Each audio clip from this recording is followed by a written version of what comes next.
나눕니다. 어리석은 자의 입술을 통해서 선포되는 하나님 말씀에 흠이 없게 하여 주시고 주님의 온전하시고 거룩하신 뜻을 그르치지 않게 이 입술을 붙잡아 주시옵소서. 듣는 이들의 눈이 열리게 하여 주시고 귀가 열리게 하여 주시고 마음이 열려서 하나님의 말씀을 받고 30배, 60배, 100배의 결실을 맺는 귀한 역사가 일어나게 하여 주옵소서. 감사드리며 우리 주 예수 그리스도의 이름으로 기도합니다. 아멘. 오늘 말씀은 복을 나누며 살라라는 제목으로 신명기 26장의 말씀을 나눕니다. 일제시대 때 시각장애인이었지만 아주 용한 점쟁이 한 사람이 있었습니다. 그래서 그 사람에 대한 소문이 나서 많은 사람들이 그에게 돈을 들고 찾아왔어요. 그래서 많은 재산을 모았습니다. 백사경이라고 하는 사람입니다. 근데 어느 날 거리에서 만난 전도자에게 이런 말을 들었습니다. 당신이 죽은 후에 당신의 영혼이 어디로 가겠습니까?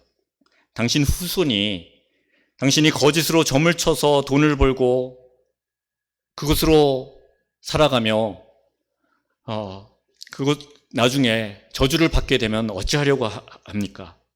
당장 그 일을 그만두고 예수를 믿으십시오. 이렇게 말했습니다.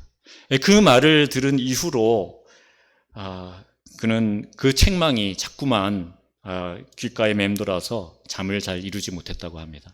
그런데 어느 날 그가 시름시름 앓고 병들어 있을 때 그의 아내가 길에서 들고 온 작은 쪽지 하나를 읽어주기 시작합니다. 전도지였습니다. 그 전도지의 내용을 듣고 그는 자신의 죄를 자복하기 시작했습니다. 성령께서 역사하신 것입니다. 백신은 자신의 전 재산을 교회에 헌금하고 자신이 하던 그 점집의 문을 닫았습니다. 어떻게 됐죠? 당장 생계가 어려워졌겠죠. 그 사연을 맥킨 선교사님이라는 분이 들으셨습니다. 그래서 그 백사경 씨를 자신이 이끄는 교회에 사찰로 일할 수 있게 해 주었습니다. 그리고 그의 아들이 영특해서 그에게 영어를 가르쳐 줬습니다. 그리고 그가 자라면서 중국으로 또 영국으로 유학할 수 있게 해 주었습니다. 그 백사경 씨의 아들이 바로 백낙청 씨, 연세대의 초대 총장이고 또 문교부 장관, 지금의 교육인적자원부죠. 문교부 장관이 되었던 백낙준 박사입니다. 강종원 목사님의 신수성가라는 책에 나와 있는 이 일화를 제가 좀 요약을 해봤습니다. 이 백사경 씨는 세상적인 관점에서 자수성가한 인물이었죠. 하지만 우리가 조금만 깊이 생각해 보면 자수성가란 말이 과연 가능한 것인가? 라는 의문을 가질 수 있습니다. 백사경 씨의 그 성공은 양심에 꺼리 끼는 일이었죠. 저주받을 만한 것이었습니다. 악한 영의 역사였습니다. 그가 전도자의 말을 듣고 병들어 누울 정도로 그 자신이 한 행동이 악한 것이라는 것을 그는 알고 있었습니다. 그를 괴롭게 했습니다. 그리고 마침내 그 아내가 읽어준 그 전도지의 복음을 들고 회개한 것. 그것은 성령의 은혜와 역사였죠. 그가 세상의 사람들이 이야기하듯 성공적인 삶을 살아가고 있었다고 하지만 그것은 악한 영의 역사였고 그의 삶이 완전히 180도 달라진 것도 성령님의 역사였습니다. 세상에 정말 자신의 손으로만 일어선 그런 사람들이 있을까요? 우리가 아무리 노력해도 주변의 여건이나 환경이 뒤따라지지 않으면 아무리 대단한 능력을 가진 사람이라고 하더라도 성공하기 어렵습니다. 그래서 우리는 진인사 대천명이란 말을 쓰죠. 사람이 할 일을 다하고 그 다음은 하늘의 뜻에 맡겨라. 라는 것이죠. 결국 자수성가란 말은 있을 수 없는 일입니다. 어불성설이죠. 자기 힘으로 자기 삶을 성공적으로 이끈다라는 것은 착각일 뿐입니다. 세상의 모든 일은 우주의 주제이신 하나님의 손에 달려 있습니다. 전능하신 하나님이 이루지 못하실 일은 없으십니다. 하나님의 다스림을 받으면 우상 숭배자도 거룩한 예배자로 변화될 수 있습니다. 하나님의 손에 붙들린 인생만이 진정으로 성공한 인생입니다. 여러분은 어떤 인생의 경로를 걷고 있습니까? 자수성가의 길입니까? 아니면 신수성가의 길입니까? 자수성가와 신수성가, 제일 앞 글자 하나만 다르죠? 주어가 중요합니다. 주어가 무엇인가에 따라서 그 삶은 전혀 다른 방향을 향해서 나아갑니다.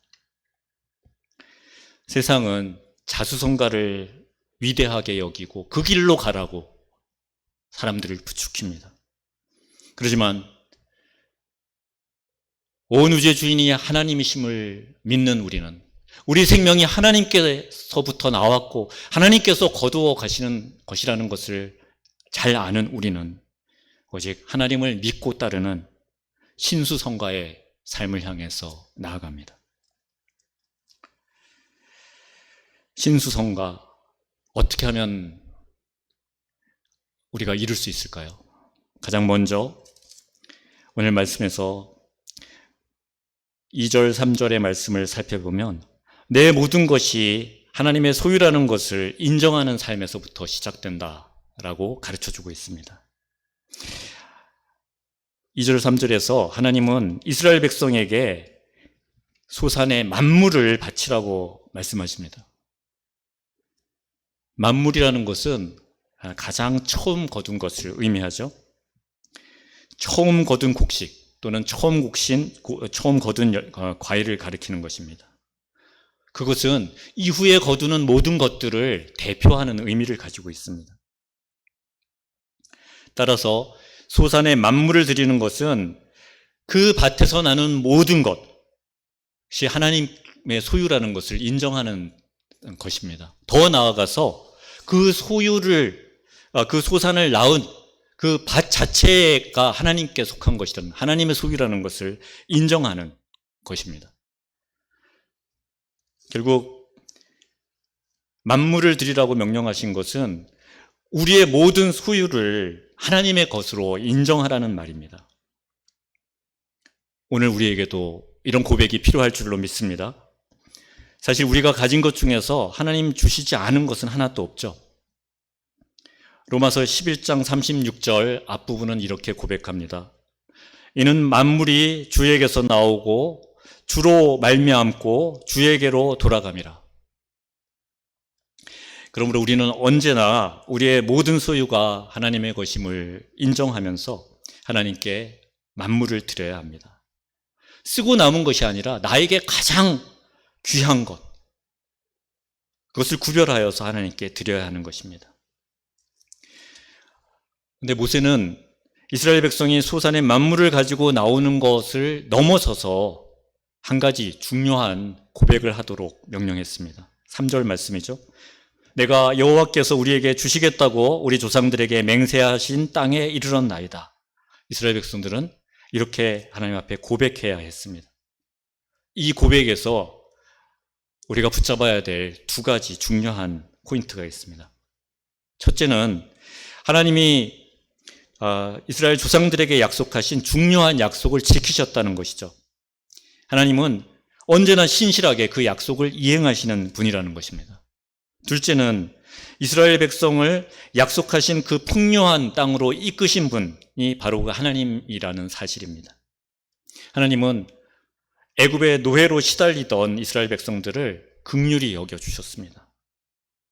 그래서 모세를 보내셔서 그들을 광야로 이끌어내시고 광야에서 훈련받도록 하시고 하나님의 백성으로 훈련되고 갖추어지자 약속의 땅 가나안 땅으로 인도하셨습니다. 이스라엘 백성들은 이 하나님의 은혜를 늘 기억해야 했습니다. 그래서 시편 103편 2절 말씀처럼 내 영혼아 여호와를 송축하며 그의 모든 은택을 잊지 말지어다. 이 시처럼 우리의 입술에서도 하나님은 우리와의 약속을 신실하게 지키시는 분이시며 하나님은 우리를 선한 곳으로 인도하시는 분이라는 그런 고백이 끊어지지 않고 나오도록 해야 될 것입니다. 두 번째, 신수성가의 삶을 살아가기 위해서는 복된 삶이 언약을 믿고 기도할 때 이루어진다는 사실을 붙드는 것입니다. 5절 말씀을 보면 내 조상은 방랑하는 아람 사람이라고 말하고 있죠. 방랑하는 아람 사람, 누구를 말하는 것입니까? 아브라함이죠. 아브라함의 조상을 거슬러 올라가면 셈의 아들 중에 아르박삿이라는 사람이 나옵니다. 셈에게는 5명의 아들이 있었습니다. 창세기 10장에 보면 그의 형제들은 엘람과 아수르와 룻과 아람이었다고 합니다. 그 5형제 중에 가운데에 아르박삿이 있는 거죠. 그런데 그 엘람과 아수르와 룻과 아람 모두가 강성한 국가들이었습니다. 그 강성한 국가들을 이룬 민족들의 조상이 아르박삿의 형제들인 것이죠. 근데 아르박삿은 나라를 이루지 못했어요. 그 형제들의 나라들을 전전하며 살아갔던 그 족속입니다. 아브라함 때까지 그랬습니다.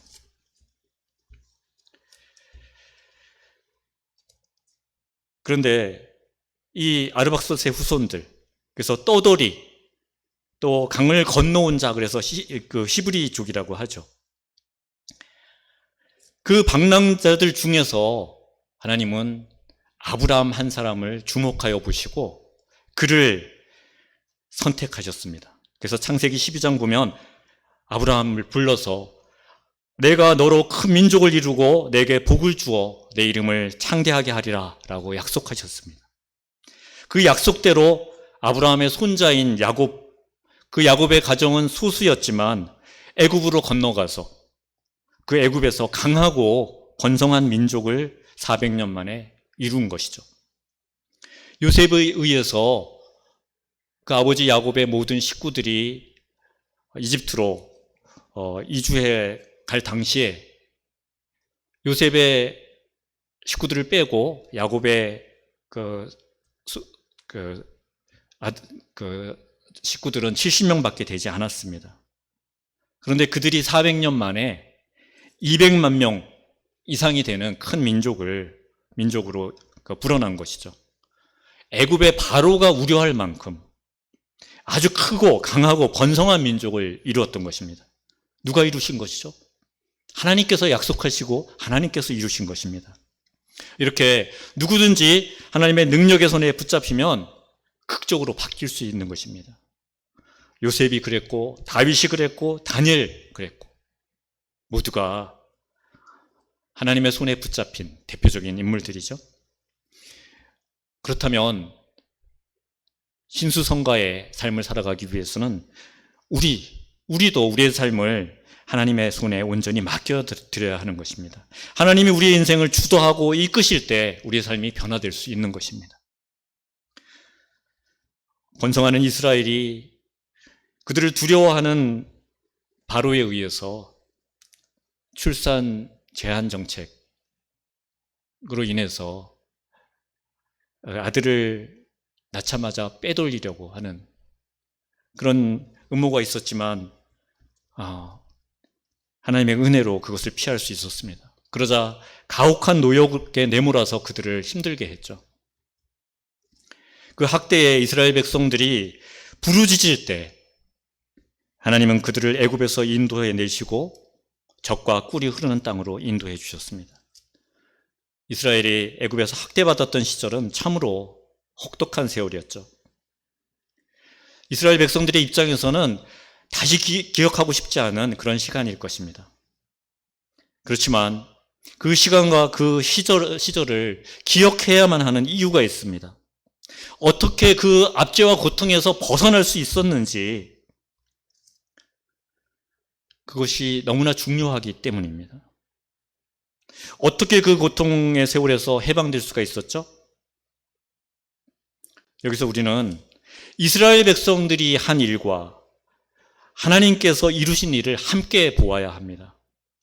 하나님은 이스라엘 백성을 애굽에서 인도해 내시고 젖과 꿀이 흐르는 땅으로 인도해 주셨습니다. 이스라엘 백성들이 그것을 위해서 한 일이 무엇입니까? 부르짖어 기도하는 것이었죠. 부르짖음과 하나님의 인도하심이 짝을 이루고 있습니다. 사실 구약 곳곳에서는 이스라엘이 부르짖을 때 하나님께서 응답하시고 그들을 인도하셨다. 그들을 안식하게 하시고 평안을 주셨다. 라는 이야기들이 계속해서 반복해 나옵니다. 우리는 이 원리를 우리 가슴에 새겨야 합니다. 인생의 위기와 환난이 찾아왔을 때 부르짖어 기도해야 하는 것입니다. 기도만이 우리 앞에 놓인 위기를 극복할 수 있는 길이고, 기도만이 환난을 이길 수 있는 방법이기 때문입니다. 예레미야 33장 3절은 이렇게 말합니다. 우리 함께 읽어볼까요? 시작. 너는 내게 부르짖으라. 내가 내게 응답하겠고 내가 알지 못하는 크고 은밀한 일을 내게 보이리라. 우리가 부르짖어 기도할 때 하나님께서 역사하십니다. 우리에게 찾아오셔서 피할 길을 여시고 우리를 인도해 주십니다. 크고 은밀한 일들을 우리에게 보여주십니다. 이렇게 복된 삶은 하나님의 언약을 믿고 기도할 때 이루어지는 것입니다. 신수성가의 복을 누리기 위한 세 번째 방법은 11절에 있습니다. 11절. 내 하나님 여호와께서 너와 내 집에 주신 모든 복으로 말미암아 너는 레위인과 너희 가운데 거류하는 객과 함께 즐거워할지니라. 하나님은 이스라엘 백성들에게 허락한 그 풍성한 복, 젖과 꿀이 흐르는 땅이라는 표현처럼 이스라엘은 이전에 누리지 못했던 그 풍요로운 삶에서 안락을 누릴 수가 있었습니다. 그런데 하나님은 그 풍요를 레위인과 거류하는 객들과 함께 나누며 즐거워하라고 모세를 통해서 말씀하고 있습니다. 레위인과 객들은 자기 소유의 토지를 갖지 못한 자들입니다. 그래서 거둘 것이 없는 자들입니다. 따라서 토지의 소산을 거둔 사람들이 그 풍요로 인해서 기뻐하고 즐거워할 때 그 즐거움을 누릴 수가 없는 자들이었죠. 그러기에 하나님께서 주시는 풍성한 그 소유를 누리는 이스라엘 백성들은 이들을 돌봐야 하는 그런 의무가 있었던 것입니다. 이제 그들의 눈을 들어서 그들의 주변을 살펴보고 또 그들 중에 있는 레위인과 객들을 돌보도록 모세는 명하고 있는 것입니다. 이 사명은 비단 이스라엘 백성들에게만 주신 사명이 아니죠. 바로 이 시대를 살아가고 있는 우리에게도 동일하게 주어진 명령입니다. 여러분, 우리 주변을 살펴보시기 바랍니다. 지금 이 순간에도 경제적인 곤란으로 또 질병의 고통으로 사회적인 소외로 누군가의 관심과 도움이 필요한 이들이 우리 주변에 얼마든지 있습니다. 우리는 그들을 향해서 사랑의 손길을 내밀어야 합니다. 소외된 자, 아픔을 겪는 자, 고통 속에 있는 자를 돌보고 그들과 함께하는 일, 그것은 남의 일이 아니라 바로 우리가 해야 될 일들입니다.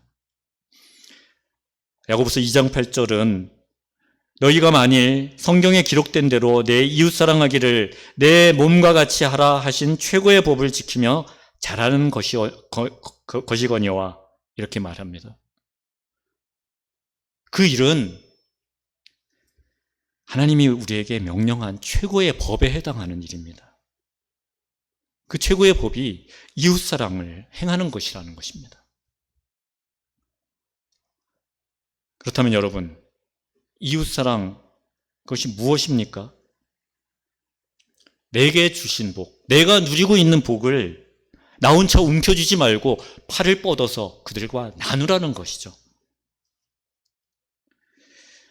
우리가 어떤 자들이었습니까? 우리는 배고파서 주인의 눈을 피해 돼지 먹이를 먹던 비참한 탕자의 그 자리에 놓여있던 자들입니다. 종을 늘 인자하게 대하던 그 아버지를 기억하고 아버지의 종이 되더라도 아버지께로 돌아가자. 근데 그 돌이킴 자체로 그 아버지는 기뻐하셨습니다. 우리는 하나님 아버지의 자녀로서 그 하나님의 기뻐하심 속에서 우리의 마음을 돌이키고 하나님의 자녀로서 부족할 것 없는 그 사랑의 복을 누리게 된 자들입니다. 그런 우리가 하나님 아버지의 품을 또 떠난 또 다른 탕자들이 아버지에게로 돌아올 수 있도록 하는 것, 그것이 아버지께 가장 큰 기쁨을 드리는 것입니다. 그러기에 이웃사랑은 하나님의 사랑과 떼어놓을 수 없는 계명입니다. 우리는 인생의 모든 소유가 아버지 하나님의 것이라는 것을 고백해야 합니다. 내 힘으로 얻은 것은 아무것도 없습니다. 오직 만물의 주인이신 아버지가 돌아온 자녀를 기뻐하며 우리에게 주신 것들입니다. 여러분, 그런데 우리는 아버지의 그 기쁨을 헤아리지 못하고 아버지의 것이 다 내 것인지 모르며 아버지의 환대를 받는 그 동생을 멸시하는 그런 형과 같은 어리석은 모습으로 살고 있는 것이 아닐까요? 아버지께서 그런 우리에게 말씀하십니다. 누가복음 15장 31절 32절 말씀 우리 함께 읽겠습니다. 예, 너는 항상 나와 함께 있으니 내 것이 다 내 것이로되 이 내 동생은 죽었다가 살아났으며 내가 잃었다가 얻었기로 우리가 마땅히 즐거워하고 기뻐하는 것이 마땅하다. 하나님은 우리에게 이렇게 말씀하고 계십니다. 말씀을 맺겠습니다. 여러분, 우리 모든 인간들의 만물, 우리의 맏형 누구시죠? 예수 그리스도시죠. 하나님 앞에 드려진 거룩한 만물, 그 예수님의 삶을 쫓는 자들이 되기 바랍니다. 그래서 신수 성과의 영광을, 그 영광에 참여하시기를 소망합니다. 예수님의 은혜로 인해 함께 즐거워하며 먼저 받은 복을 나누며 살아갈 수 있기를 바랍니다. 아버지가 바라보는 저 동구박을 함께 내다봅시다. 아니, 그 동구밭을 뛰어나가서 달려나가 집 나간 동생을 찾아서 아버지께로 이끌어드리고 그를 씻기고 그의 줄임배를 채우고 그의 비참함을 가려서 아버지 눈에 흐르는 그 눈물을 덜어드리기를 바랍니다. 하나님은 그런 형이 되기를 우리에게 원하고 계실 줄로 믿습니다. 여러분, 우리 모두가 아버지의 마음으로 우리의 자신의 전생애를 우리에게 내어주신 우리의 맏형 예수 그리스도의 뒤를 이어갈 수 있기를 바랍니다. 아버지의 기쁨을 위해서 우리 삶을 내어드리는 복된 삶을 누리시기를 간절히 빕니다. 기도하겠습니다. 하나님, 우리에게 생명 주시고 사명 주시고 그 사명 감당할 수 있도록 모든 필요를 우리에게 채워주심을 감사드립니다. 내게 있는 모든 것이 아버지로부터 온 것임을 고백하며 죄의 종되었던 우리를 불러내어 하나님의 자녀 삼아주시고 복 주신 그 하나님의 은혜를 늘 기억하게 하옵소서. 언제나 신실하게 약속을 지키시는 하나님이 나와 함께 계심을 잊지 않게 하여 주시고, 애굽과 같은 그 세상의 시달림 속에서 부르짖어 주님의 구원의 손길에 붙잡히는 자들 되게 하여 주옵소서. 주님의 말씀을 청종하며 누리는 그 감사와 찬송과 부족함이 없는 삶, 이 복된 삶을 힘을 다해서 나누는 자들 되게 하여 주옵소서.